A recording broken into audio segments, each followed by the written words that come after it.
అసోసియేషన్కి proud moment.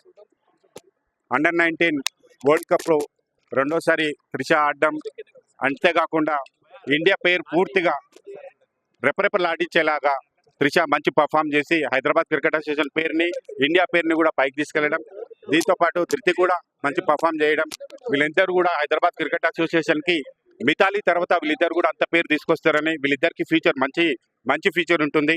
అంతేకాకుండా వీళ్ళిద్దరు కూడా నెక్స్ట్ టోర్నమెంట్లో ఇండియా పిక్ అవుతారని కోరుకుంటున్నాం. వీళ్ళందరికీ మా అపెక్స్ టీంతో మాట్లాడి వీళ్ళకి నగదు బహుమతి కూడా ఇప్పించడానికి ప్రయత్నం చేస్తాం. అంతేకాకుండా బీసీసీఐ నుంచి కూడా మంచి అప్రిషియేషన్స్ వస్తున్నాయి. నాకు తెలిసి బీసీసీఐ నుంచి కూడా వీళ్ళకి క్యాష్ అమౌంట్ అనౌన్స్ చేస్తున్నారు. నిన్ననే బీసీసీఐ నుంచి రెస్పాన్సిబుల్ పర్సన్స్ మాట్లాడినప్పుడు చెప్పినారు, ఒకసారి హైదరాబాద్ క్రికెట్ అసోసియేషన్ వీళ్ళకి రిసెప్షన్ అయిపోయిన తర్వాత అట్లాంటివి చేస్తామనుకుంటాం. అట్లా కాకుండా ఈసారి హైదరాబాద్ క్రికెట్ అసోసియేషన్ తరఫున అవార్డ్ ఫంక్షన్ కూడా చేస్తున్నాం. ఈ అవార్డ్ ఫంక్షన్ వీళ్ళిద్దరిని ఖచ్చితంగా సన్మానించుకుంటాం. వాళ్ళ ఫ్యూచర్ కావాల్సిన అన్ని విధాల హైదరాబాద్ క్రికెట్ అసోసియేషన్ సపోర్ట్ చేస్తారని తెలియజేస్తాం. Thank you.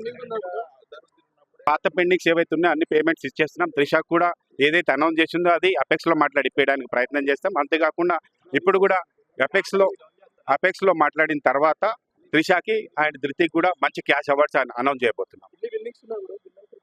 ఇంకా మెన్ క్రికెట్కి ఏదైతే మనం ఇంపార్టెన్స్ ఇస్తామో అంతకంటే ఎక్కువ ఉమెన్స్ క్రికెట్ ఇస్తున్నాం. ఎందుకంటే WPL వచ్చిన తర్వాత ఉమెన్స్ క్రికెట్కి చాలా మంచి వస్తుంది. ప్లస్ మన టోర్నమెంట్లన్నింటిలో కూడా బాగా ఆడుతున్నారు, గెలుస్తున్నారు ఇండియా తరఫున కూడా.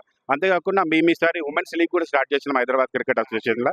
అంతేకాకుండా ఈసారి TPL Telangana premier league crickets men's start చేస్తూ ఉమెన్స్ కూడా స్టార్ట్ చేయబోతున్నాం. ఉమెన్స్ క్రికెట్ కూడా సమానంగా ఉమెన్స్ అండ్ మెన్స్ సమానంగా తీసుకుంటాం.